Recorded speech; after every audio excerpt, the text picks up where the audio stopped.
Hello and welcome to another edition of T-Shade Video Game Reviews.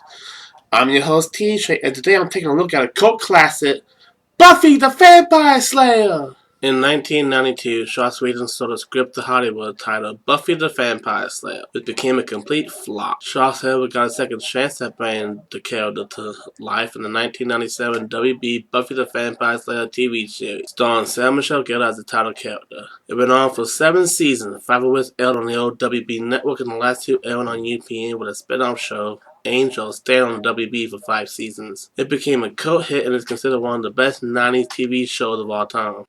And by the early 2000s, we finally got a game based off the franchise, Buffy the Vampire Slayer for Xbox. Buffy the Vampire Slayer is an action beat-em-up game developed by the Collected and published by Electronic Arts and released to the Xbox in North America on August 19, 2002. It stars almost everyone who was part of the original cast of Buffy except for Sarah Michelle Gellar herself and the original actor of the Master. Instead, Buffy is voiced by Galissa Lorne, who does a really good Sarah Michelle Gellar impersonation, and D.C. Douglas voices the Master.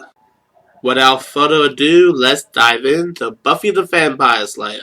The game starts off with a tutorial level where try to lead you through a shrubs and you learn the basics of the controls from now. A and S are your punching and kicking, Y allows you to stake enemies to dust them, and B is your shrub button. Since you're a vampire slayer, you mainly fight vampires who attempt witty dialogue. I know they were trying to emulate the wit from the show, but it just comes off as annoying unless it's from the actual cast. Honestly, I prefer the zombies and the skeletons. They don't talk. Once you have a vampire or demon in need of dusting that she will help, you can stake them with a wooden stake you can find throughout various places in each stage. You can also behead things, kill vampires by knocking them into sunlight, or throwing a fire holy water or hellfire at them. You even get a super gun at some point which can fire both hellfire and holy water at enemies. Thank you, Sander. The game takes place during season 3 of the show and has most of the characters from that time in the game. Buffy, Willow, Sander, Shiles, Angel, Cordelia, and even Spike makes an appearance. You even get to fight Spike at one point in the game. Yeah, it feels good to beat up Spike. Only character that doesn't make the cut is Oz. Guess you couldn't get set green to play ball. On top of the characters, we also have key locations from the show, like the Sunnydale High School, the Bronx, and the popular library they always study and research in, Angel Mansion, and the cemetery. It's fun going through each key area and fighting vampires, demons, and the forces of darkness. Unlike the Chico Chaos Bleeds where you play as several characters, on here you can only play as Buffy, who changes her clothes every new stage, so there's that. It's cool to play as Buffy. She has plenty of the really banner for the show that doesn't come off as full, so Gliss alone really does a good job bringing the title character to life in this game. So it's a show to play and kill things and hear what Buffy has to say about it. There are various combos you can learn throughout the game in between the different stages. You'll want to be sure to talk to Shots in order to learn them before moving on to the next stage. You can combine punching and kicking and other buttons and charge up your Slayer power to beat and bash the creatures of the night all the more. You can also get a boosting power for collecting power crystal and talking to Willow. Story-wise, Buffy gets a visit on the Master returning, and this leads to the appearance of Spike, who's been forced to restore the Master old order and resurrect the Master as a kind of spirit, and it's up to Buffy in the game to stop them. Sounds easy enough. Sadly, if you're not familiar with at least the first 2 seasons of Buffy, the story can be hard to follow, but the gameplay still holds out and nothing else. Graphics-wise, everything looks great. The characters look how they should according to the appearance of the cast from the show, and while they couldn't get all the actors to return to reprise their roles, they managed to get most of them, and Joss Whedon was involved in the project, so it feels like a Buffy product. It easily could have been an episode of the season of the show and fits in well. The only flaws I can really think of for this game is that some of the really banter, mainly from the vampire enemies, are cringe, and sometimes